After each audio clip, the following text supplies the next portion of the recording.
आज फिर आपके सामने मैं लेकर आया हूँ लॉकडाउन के दरमियान की कुछ बातें। लेकिन जहाँ पर देश हमारा पूरा कोरोना वायरस से जोरदार तरीके से लड़ रहा है और साथ में ये भी कुछ अच्छी बातें उभर के आ रही है। जहाँ पे अमेरिका पूरा देश का एपिसेंटर बना हुआ है। कल अमेरिका में कई मौतें हुए 4000 के करीब। तो ये उधर वहाँ पर बढ़ते जा रहा है। लेकिन इंडिया में कुछ अच्छी बातें आ रही है कि देश भर में कोरोना वायरस कम होते हुए दिख रहा है। ये तभी और भी कम होगा जब हम ये लॉकडाउन और अच्छी तरीके से हम इसे कर पाएंगे। ये लॉकडाउन में मुझे अब भी कुछ खामियां दिख रही है और उसकी धज्जियां उड़ते हुए दिख रही है। अभी हाल ही में परसों के दिन कलबुर्गी, जहाँ पे कलबुर्गी का चित्तपुर तालुका जो एक बहुत बड़ा हॉटस्पॉट है और उसे कोरोना वायरस का हॉटस्पॉट कर्नाटक स्टेट ने डिक्लेयर किया है, वहाँ पर एक बहुत बड़ी रथ यात्रा निकाली गई। और रथ यात्रा के लिए वहाँ पर जो एक शिव मंदिर है, शिव मंदिर सिद्धलिंगेश्वर मंदिर की रथ यात्रा निकाली गई। साल में एक बार होती है रथ यात्रा। वहाँ के पुलिस प्रशासन ने इसे परमिशन नहीं दिया था। उसके बावजूद भी उन्होंने कहा था कि शाम को हर साल ये रथ यात्रा निकलती है, लेकिन परमिशन न देने के बावजूद भी वहाँ के जो मंदिर कमेटी है उन्होंने वहाँ पे सुबह में रथ यात्रा निकाली और लॉकडाउन की धज्जियाँ उड़ाई। अभी ये इस तरीके की हरकतें करेंगे तो ये लॉकडाउन कैसे सक्सेसफुल होगा और कोरोना को हम किस तरीके से हरा पाएंगे। दूसरी तरफ हमारे देश के एक्स पीएम के पोते एच.डी. देवेगौड़ा, उनके पोते और कर्नाटक के एक्स सीएम एच.डी. कुमारस्वामी, उनके लड़के निखिल कुमारस्वामी की शादी हुई परसों ही बेंगलोर में। अभी जिनसे हम उम्मीद करते हैं एक्स सीएम के, जिन्होंने सोशल डिस्टेंसिंग और सारे नियमों का पालन करने की ज़रूरत थी, उनके शादी में बेंगलुरु में 200 से 250 मेहमान उनके शादी में आते हैं। और जिस तरीके के फ़ोटोज़ और फुटेज सारे अवेलेबल हुई है, वहाँ से लगता है कि इन्होंने जिस तरीके से करना चाहिए था सोशल डिस्टेंसिंग, जिस तरीके से कायदे कानून और नियम का पालन करना चाहिए था, वो उन्होंने नहीं किया। तो क्यों नहीं किया ये? क्या इनकी जिम्मेदारी नहीं है? क्या इन पे कोई इन्वेस्टिगेशन नहीं होगा? ये क्यों नहीं ये कर पाते? हमने साथ में 14-15 तारीख को बम्बई में भी इसी तरह से बांद्रा स्टेशन पर सारे लोग इकट्ठा हुए।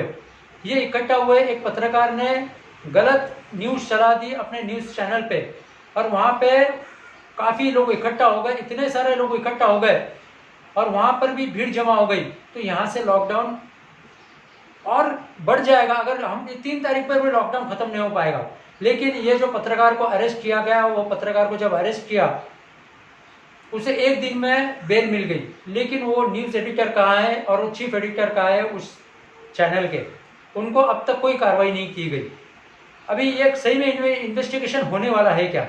क्यों क्या अगर तबलीग जमात में लोग इकट्ठा होते हैं तो उन पे इन्वेस्टिगेशन बैठता है, उन पे एफआईआर दर्ज होता है, तो क्या सही में दरगाह उस मरकज़ के लोगों पर एफआईआर दर्ज होता है तो सही में मंदिर पर भी, मंदिर कमेटी पर भी एफआईआर दर्ज होगा, उनमें इन्वेस्टिगेशन लगेगा?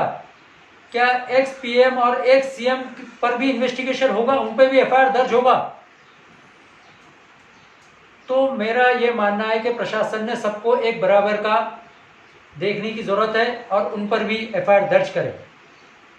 साथ में मीडिया में जिस तरीके की बातें आती है, इस मीडिया में जिस तरीके की अफवाहें फैलती है, इस अफवाहों से भी बचें हम। कुछ दिन पहले जिस तरीके से अफवाह मीडिया में आई, उस मीडिया की अफवाह के बाद सारे लोग जमा हुए। अभी बबीता फोगट ने जिस तरीके की बयानबाजी की, उसको लेकर ट्विटर और सोशल मीडिया पे हल्ला मचा हुआ है। दूसरी तरफ एजाज खान नाम के छोटे से कोई एक्टर है, वो भी इसके अपोज में कुछ बयानबाजी करते हैं और ये सारे को लेकर माहौल मीडिया में बिगड़ता है और ये पूरा समाज में ये गंदगी फैलती है। जिस गंदगी को फैलने में ज़्यादा वक्त नहीं लगती, क्योंकि गंदगी है, गंदी बातें जल्दी फैलती है। अच्छी बातें अगर कोई बोलता है तो उसे हमारे दिमाग में नहीं पहुंचती है।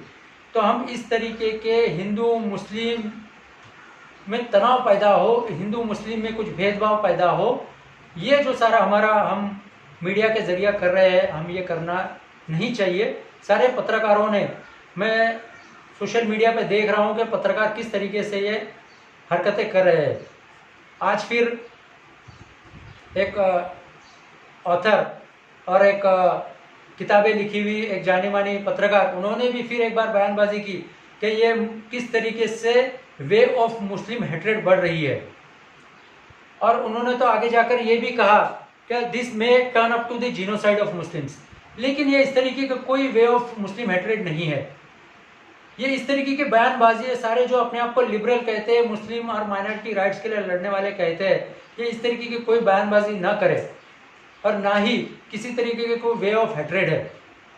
जिस तरीके की बातें ये हम लोग मीडिया में कर रहे हैं, मेरा मानना है कि फिर एक बार हम ये सब चीज़ों से दूर रहे और कोरोना की जो लड़ाई चल रही है, कोरोना की लड़ाई में हम किस तरीके के आगे जाए, इसके लिए हम एहतियात बरते, सोशल डिस्टेंसिंग रखें, ज़्यादा से ज़्यादा हम लोगों में ये बात पहुंचाए कि हम कम घर के बाहर निकले, बहुत ही ज़रूरत के वक्त बाहर निकले। सोशल मीडिया पे हम अगर कुछ न्यूज़ शेयर कर रहे हो तो ये सारे माहौल में पॉजिटिविटी कैसी बनी रहे, ये न्यूज़ हम शेयर करें। हम एक भारत के नागरिक हैं, हम भारत के नागरिक के तहत ये कोरोना वायरस में हम किस तरीके से फाइट कर सकते हैं, ये न्यूज़ हम शेयर करें, ना कि किसी तरीके का हम भेदभाव पैदा करने वाली न्यूज़ हम फॉरवर्ड करें। मैं इस बात को लेकर मैं मेरी बात यहीं पे रखता हूँ। धन्यवाद, शुक्रिया।